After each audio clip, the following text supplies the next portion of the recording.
Olá, vamos mergulhar hoje num dos períodos, mais intensos e turbulentos da história do antigo Israel. É uma época marcada por fome, por guerra, por muita intriga política, e tudo isso, no fundo, era um cabo de guerra entre o poder dos reis e a autoridade divina, que vinha na voz de profetas bem implacáveis. É uma história que tem de tudo: milagres, massacres e até uma revolução sangrenta que, dizem, foi ordenada lá de cima. E tudo começa, acreditem, com uma sentença de morte. A história é a seguinte: o rei Acasias, de Israel, sofre um acidente. E o que ele faz? Em vez de consultar o próprio Deus, ele vai procurar ajuda com uma divindade estrangeira. Para a época, isso era a maior traição que podia existir. Só que a resposta não vem desse Deus pagão, não. Ela vem na voz do profeta Elias, com uma mensagem assim, direta e aterrorizante. E é essa profecia que já dá o tom de tudo o que vem pela frente. Fica claro que a palavra de um profeta podia sim selar o destino de um rei. Então, o nosso roteiro hoje vai ser o seguinte. Primeiro, a gente vai ver a despedida de um profeta de fogo.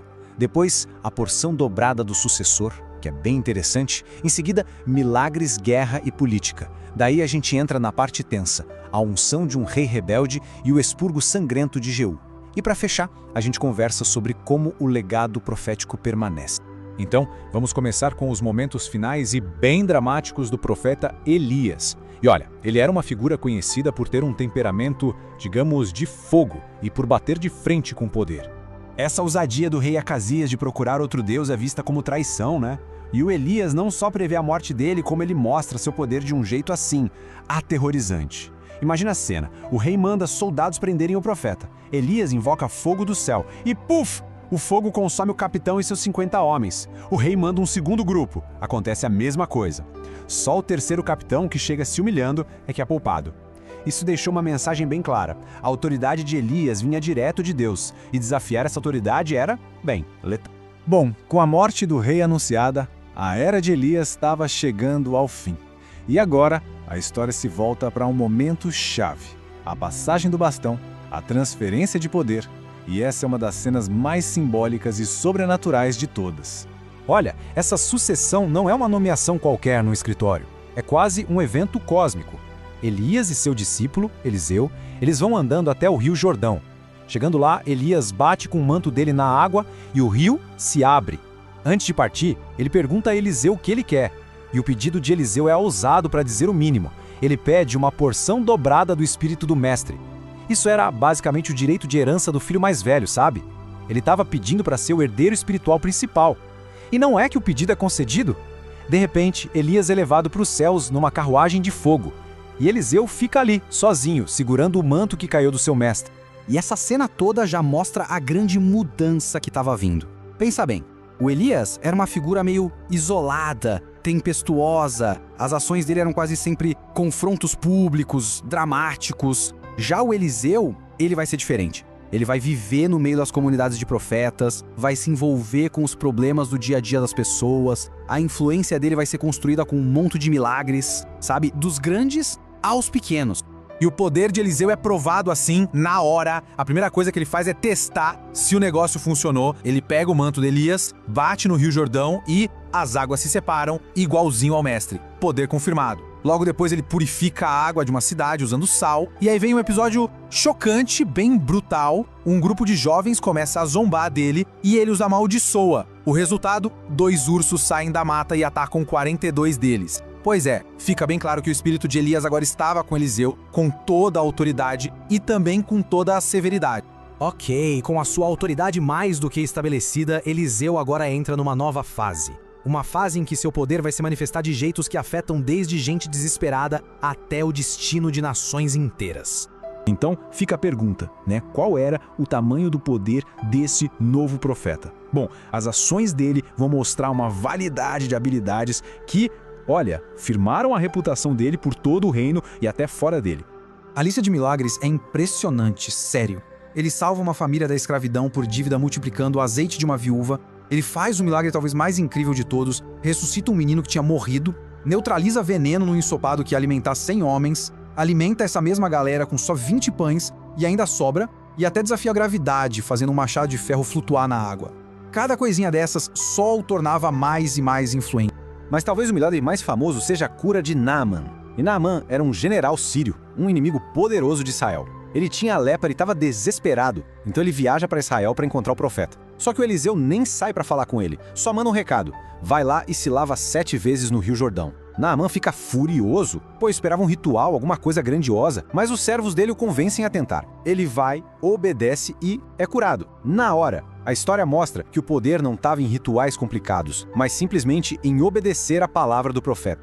Só que essa história tem um lado sombrio. O servo de Eliseu, um cara chamado Geazi, achou um absurdo o mestre dele não ter aceitado os presentes caros que Naamã ofereceu. Então o que ele faz? Ele vai escondido atrás do general, mente e consegue pegar prata e roupas. Mas quando ele volta, Eliseu já sabe de tudo. Ele confronta Geazi e a lepra de Naamã passa para ele. Fica aí um aviso bem severo sobre corrupção e ganância.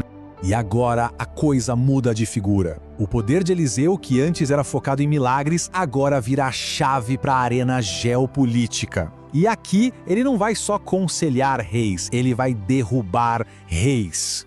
Durante a guerra entre Israel e a Síria, Eliseu vira basicamente o serviço de inteligência de uma pessoa só para o rei de Israel. Ele sabia exatamente onde o exército sírio ia armar emboscadas e avisava o rei, frustrando os planos inimigos várias vezes. Teve uma vez que foi ainda mais incrível, os sírios mandaram um batalhão inteiro para capturá-lo. Ele ora e todos os soldados ficam temporariamente cegos, e aí o Eliseu tranquilamente guia o exército inimigo cego direto para a capital de Israel. É um controle da situação que é surpreendente.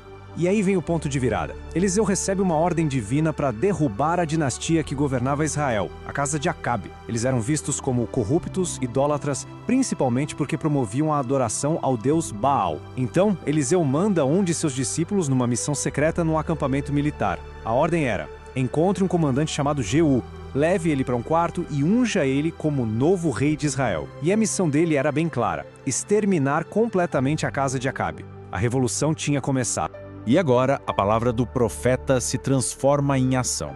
E que ação, hein?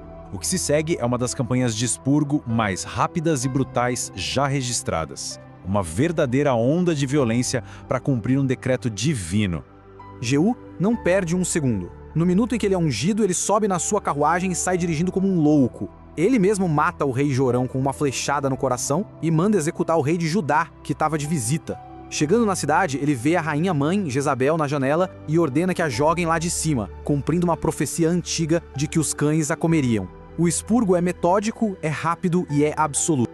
E para garantir o poder, Jeú manda uma carta para os nobres da capital. O recado era tipo: escolham um dos 70 filhos do rei antigo e lutem comigo.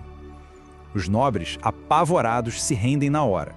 Aí o Jeú manda uma ordem terrível: matem todos os 70 príncipes e me mandem as cabeças. No dia seguinte, as 70 cabeças chegam em cestos e são empilhadas no portão da cidade. Uma exibição macabra de poder e do cumprimento da profecia. A estratégia dele para acabar com a adoração a Baal foi tão brutal quanto astuta. Ele finge ser um novo devoto de Baal, ainda mais fervoroso que o rei antigo, e convoca uma grande cerimônia. Todos os adoradores de Baal em Israel aparecem.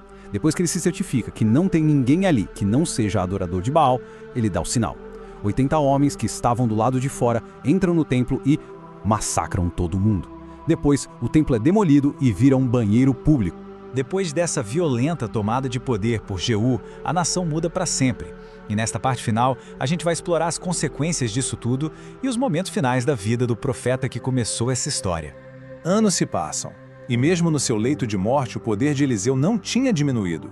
O rei de Israel vai visitá-lo, chorando, e Eliseu dá uma última profecia de vitória militar. Mas o mais impressionante é que o poder dele continua até depois da morte. A história conta que um tempo depois, durante o enterro, um corpo foi jogado às pressas na tumba de Eliseu. E no momento em que o morto tocou nos ossos do profeta, o homem ressuscitou.